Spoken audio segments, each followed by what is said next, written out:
Vaibhav Suryavanshi, what a innings, what an innings. মানে কি বলবো, একটা 14 বছরের বাচ্চা ছেলে আজকে যেটা করলো, দুনিয়ায় বড় বড় অনেক তামাম তামাম প্লেয়াররা এটা করতে পারে না। মানে কোথায় থেকে যে শুরু করব আর কোথায় যে শেষ করব সেটাই বুঝতে পারছি না। হোয়াট অ্যান ইনিংস, আবারও বলতে বাধ্য হচ্ছি, আমার দেখা অন্যতম সেরা একটা ইনিংসের মধ্যে একটা। মাত্র 14 বছর বয়সে সে যে ইনিংসটা আজকে খেললো, মানে কি বলবো। তার মতো বয়সে আমরা হয়তো ক্রিকেট জানতামই না, হয়তো কেবল ক্রিকেট দেখতে শুরু করেছি বা ক্রিকেটকে একটু একটু দেখতে বা ভালোবাসতে শুরু করেছি।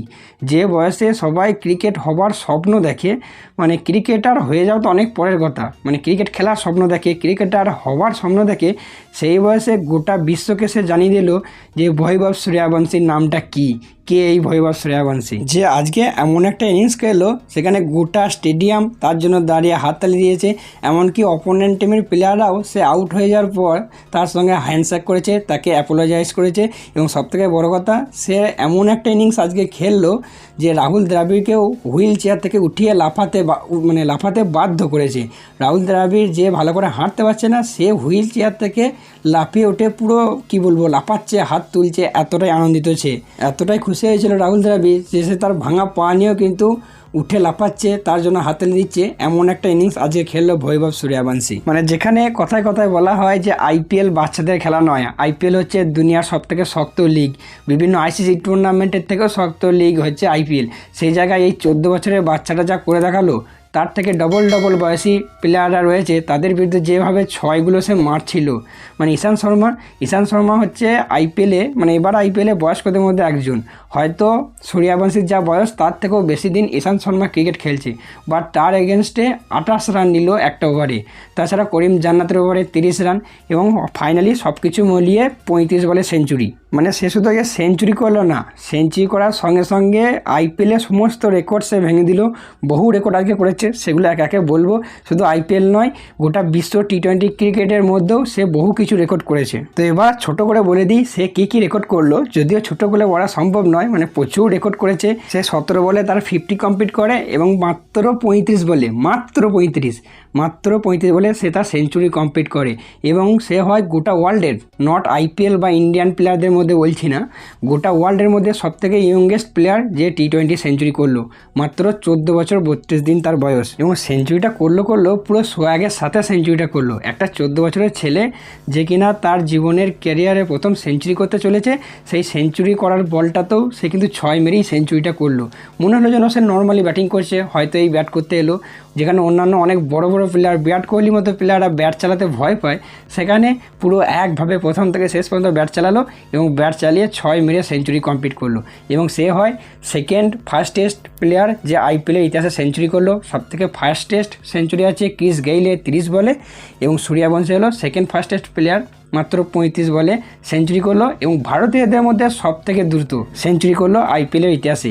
এর আগে এই রেকর্ডটি ছিল ইউসুফ পাঠানের, যে 37 বলে করেছিল সেঞ্চুরি। আজ থেকে কয়েক বছর বলতে 10 থেকে 12 বছর আগে ইউসুফ পাঠান করেছিল, এবং তার এই রেকর্ড ভেঙে দিল মাত্র 14 বছর বয়সী প্লেয়ার ভৈভব সূর্যবংশী।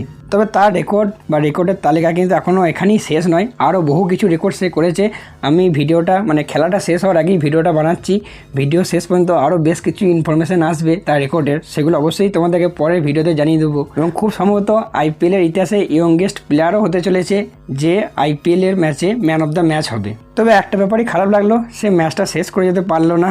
মাত্র 38 বলে 101 রান করে, এবং 101 রান করে প্রসিদ্ধ কৃষ্ণার বলে ইয়র্কার বলে বোল্ড হয়ে যায়। হয়তো একটু বেশি তাড়াহুড়ো করছিল, তাড়াহুড়ো করেছে বলি সে কিন্তু এই রেকর্ডটা করতে পেরেছে। এত ভালো একটা ইনিংস আমাদের উপহার দিয়েছে, বাট আর একটু যদি দেখে শুনে খেলতো তাহলে হয়তো ম্যাচ শেষ করে বাড়ি আসতো, ফিরতো, তাতে নট আউট থাকতো। এবং একটা প্লেয়ার যখন একটা সেঞ্চুরি করার পর নট আউট থাকে, সেই জায়গায় কিন্তু মজাটা কিন্তু আরও দুগুণ হয়ে যায়। তবে শেষ পর্যন্ত থাকতে পারলো না ঠিকই, বাট ম্যাচটা পুরো জেতার মতো পরিস্থিতি তৈরি করে দিয়ে গেল।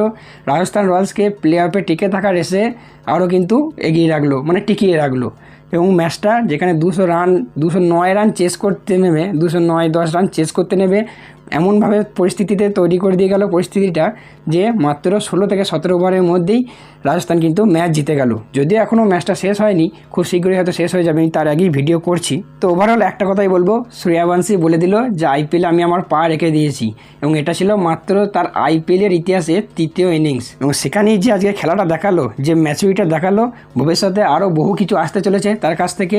হয়তো এই সিজনে না হলেও পরের সিজনে আরও বহু কিছু দেখতে পাবো তার কাছ থেকে। আরও হয়তো অনেক ইমপ্রুভ করবে, আরও নতুন নতুন শট আনবে। তো তাকে নিয়ে অনেকটাই এক্সাইটেড থাকলাম বা উৎসুক থাকলাম সে ভবিষ্যতে কী করে সেটা জানার জন্য। ঠিক কয়েক বছর আগে যেমন যশস্বী জয়সওয়াল এটা করেছিল রাজস্থানের হয়ে, সেরকমই ভৈভব সূর্যবংশীর প্রতিও এবার নজর থাকবে সে রাজস্থানের হয়ে কী করতে চলেছে। এবং আমি শিওর যে সে পরবর্তীকালে রাজস্থান তথা ভারতের একজন বড় নাম হতে চলেছে, এবং খুব অল্প বয়সী এবং খুব তাড়াতাড়ি। তো যাই হোক, সূর্যবংশীর আজকের ইনিংসটা তোমাদের কেমন লেগেছে অবশ্যই কিন্তু সবাই কমেন্ট করে জানাবে। তোমাদের কার কতটা আনন্দ হচ্ছে তার এই ইনিংসটা দেখে। তাতে তুমি যে টিমেরই সাপোর্টার হও কেন, সবাই কিন্তু এই ইনিংসটা দেখার পর হাততালি দিতে বাধ্য বা তার নাম করতে বাধ্য। তো অবশ্যই কিন্তু সবাইকে রিকোয়েস্ট থাকলো, সবাই কিন্তু কমেন্টে জানিও। তো আজকের ভিডিওটা এতটাই। তো চলো দেখা হচ্ছে আবার পরবর্তী ভিডিওতে।